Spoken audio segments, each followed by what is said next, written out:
Hello everyone, let's continue our chapter theory of supply. Students, आज हम पढ़ने वाले हैं यहाँ पर इम्पैक्ट ऑन सप्लाई कि सप्लाई के ऊपर टेक्नोलॉजी का, आपके जीएसटी का, सब्सिडीज का, रिलेटेड गुड्स के प्राइसेस का और इनपुट प्राइसेस का क्या इम्पैक्ट पड़ता है, कैसे उसका हम डायग्रामेटिकली दिखेंगे कि किस तरह से इफेक्ट पड़ता है। तो सबसे पहले हमारा जो फर्स्ट केस है that is technology impact on supply कि टेक्नोलॉजी का इम्पैक्ट क्या पड़ेगा सप्लाई के ऊपर। तो फर्स्टली देखो हमारे पास सारे ही केसेस के अंदर प्राइसेस में कोई भी चेंजेस नहीं है, यानी कि यहाँ पर हम बात कर रहे हैं शिफ्ट इन सप्लाई। ओके, तो प्राइसेस हर एक केस में कैसे रहने वाले हैं, कांस्टेंट रहने वाले हैं, क्योंकि हमारे यहाँ पर इम्पैक्ट हम प्राइसेस का नहीं देख रहे, कमोडिटी के खुद के प्राइसेस का नहीं देख रहे, हम यहाँ पर क्या कर रहे हैं उसके अलावा जो अदर डिटर्मिनेंट्स है उनका क्या इम्पैक्ट पड़ता है सप्लाई के ऊपर उसका देखें। तो सबसे पहले हमारा टेक्नोलॉजी का इम्पैक्ट कि हमारे पास जब टेक्नोलॉजी पहले हम जब यूज कर रहे थे टेक्नोलॉजी, पहले हमारा सप्लाई कर्व था वो था ये this one,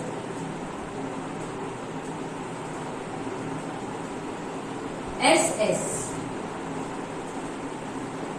pure improvement in the technology. और जब हमारी इम्प्रूवमेंट हुई टेक्नोलॉजी में, यानी कि हमने अब एडवांस टेक्नोलॉजी यूज करना शुरू कर दिया। अब देखो यहाँ पर पहले हम इतनी क्वांटिटी सप्लाई कर रहे थे ओके, अब जैसे ही इम्प्रूवमेंट हुई हमारी टेक्नोलॉजी में, हमारा जो सप्लाई कर्व था वो क्या हो गया, वो हो गया आपका शिफ्ट होकर आगे की तरफ चला गया, यानी कि forward shift. And this supply curve जिसको मैं S1 से डिनोट कर रही हूँ, that's this shows supply after improvement in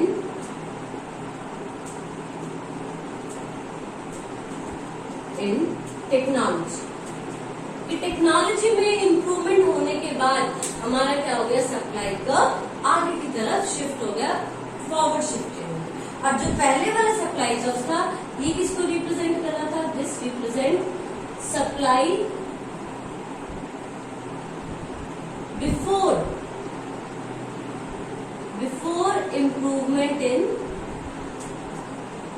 in technology. Technology में इम्प्रूवमेंट होने से पहले वाली सिचुएशन को ये सप्लाई कर्व शो। नेक्स्ट आता है हमारे पास input price impact supply. Input price जो हमारे फैक्टर ऑफ प्रोडक्शन था उनके प्राइसेस में जो चेंज आएंगे। अब देखो पहले तो इनपुट प्राइस जब था सिंपल, हम क्या कर रहे थे, हम ये वाली सप्लाई, इतनी सप्लाई हमारे पास, ये सप्लाई और ये क्वांटिटी थी, हम इतनी क्वांटिटी यहाँ पर प्रोड्यूस कर सप्लाई। जैसे ही हमारे क्या हुआ इनपुट प्राइसेस में इंक्रीज हो गया, यानी कि वेजेस ज्यादा देनी पड़ेगी, आप फैक्टर ऑफ प्रोडक्शन जो फैक्टर पेमेंट्स है वो इंक्रीज हो गए ज्यादा, और एज अ रिजल्ट उससे क्या हुआ हमारा कॉस्ट ऑफ प्रोडक्शन इंक्रीज हो गया और सप्लाई क्या हो गई डिक्रीज हो गई। तो जब सप्लाई डिक्रीज हुई तो हमारा जो सप्लाई कर्व था वो कहाँ शिफ्ट हो गया, बैकवर्ड शिफ्ट,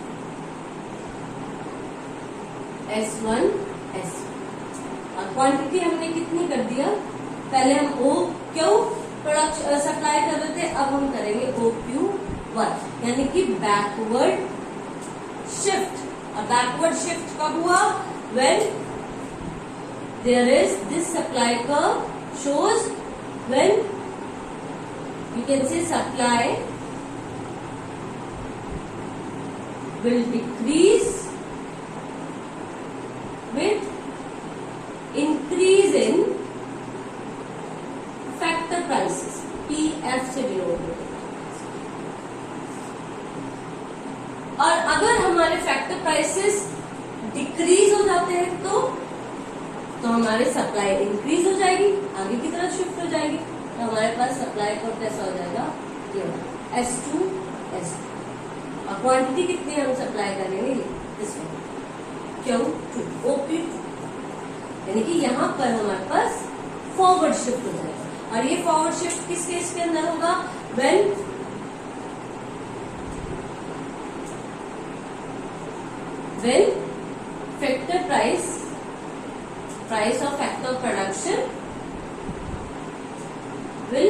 डिक्रीज। ठीक है, यानी कि ये वाला जो कर्व है हमारे पास क्या शो कर रहा है कि सप्लाई इंक्रीज हो जाएगी किस केस में, जब आपके फैक्टर ऑफ प्रोडक्शन के प्राइसेस डिक्रीज हो जाएंगे।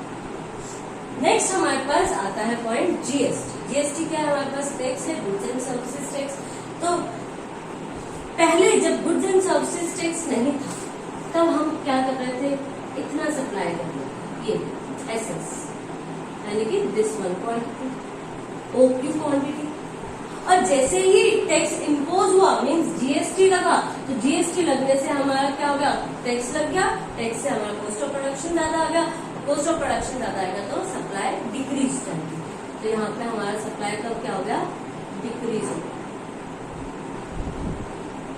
ये S1 S1 यानी कि बैकवर्ड शिफ्ट होगा। और बैकवर्ड शिफ्ट कब हुआ, दिस शोज सप्लाई कर्व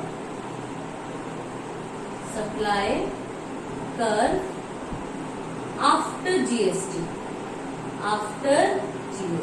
कौन से वाला, दिस। और ये वाला सप्लाई कर्व क्या शो करता है हमारे पास, सप्लाई कर्व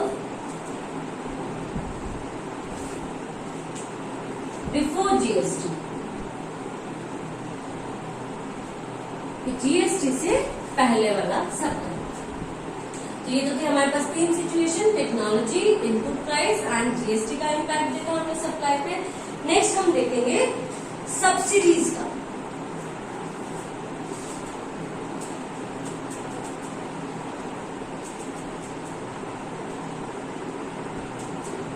नेक्स्ट हमारा केस है सब्सिडीज। सब्सिडी यानी कि प्रोडक्शन में गवर्नमेंट हमें सब्सिडी दे रही है, हेल्प कर रही है, यानी कि अब हमारी कॉस्ट ऑफ प्रोडक्शन क्या हो जाएगी, कम हो जाएगी। तो जब हमारे प्राइसेस, देखो प्राइसेस में कोई चेंजेस नहीं है, प्राइसेस उसी तरह से ही आपके कांस्टेंट रहेंगे।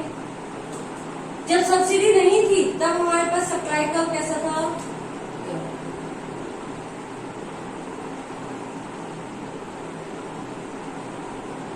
एसएस सप्लाई कर्व था।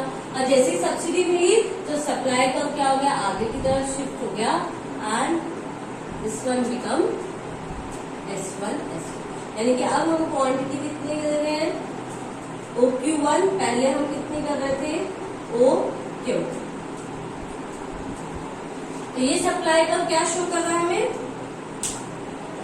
This one supply curve after subsidy, subsidy के बाद। ओके, और ये वाला क्या लिखोगे यहाँ पर, यहाँ लिखोगे before supply, before subsidy, supply curve before subsidy. Okay, next हमारा लास्ट आता है हमारे पास price of related products.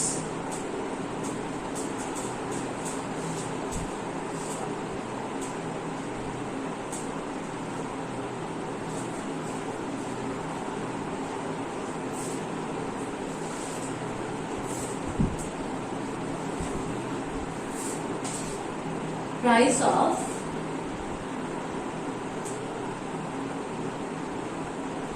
related product and supply अब हम देखते हैं इसमें। देखो जब हमारे प्राइसेस ऑन कमोडिटी के प्राइसेस क्या थे, सेम। अब यहाँ पर मैं ले रही हूँ, क्योंकि हम रिलेटेड गुड्स ले रहे हैं, तो मैं यहाँ पे ले रही हूँ टी और कॉफी। ओके, और यहाँ पर जो मैं सप्लाई का शो कर रही हूँ वो कर रही हूँ कॉफी का। आप टी का भी कर सकते हो, किसी का भी कर सकते हो, ठीक है। अब देखो हमें पता कि अगर टी के प्राइसेस इंक्रीज करेंगे तो सप्लाई किसकी होगी, इंक्रीज किसकी होगी, मैं पूछ रही हूँ। इंक्रीज जिसके प्राइसेस इंक्रीज कर रहे हैं उसी की सप्लाई इंक्रीज होती है। लेकिन हम यहाँ पे कॉफी की प्राइसेस सप्लाई करते हैं, तो कॉफी की सप्लाई क्या हो जाएगी, डिक्रीज। कॉफी की सप्लाई और अगर टी के प्राइसेस डिक्रीज हो गए, कम हो गए, तो इनडायरेक्टली अगर हम देखें तो कॉफी की प्राइसेस इंक्रीज हो गई, तो जिसके प्राइसेस इंक्रीज होते हैं उसी की सप्लाई इंक्रीज हो जाएगी, तो सप्लाई इसकी क्या हो जाएगी, इंक्रीज। तो हमारे पास पहले था ये कर्व, सप्लाई कर्व एसएस। जैसे ही टी के प्राइसेस इंक्रीज किए, टी के प्राइसेस इंक्रीज हुए, तो कॉफी की सप्लाई क्या हो गई, डिक्रीज। हम यहाँ पर किसका शो कर रहे हैं, कॉफी का शो कर रहे हैं। ओके, तो S1 यहाँ पर क्या आ गया, ये कब, जब बैकवर्ड शिफ्ट, और ये क्या केस हुआ आपका, when prices of related goods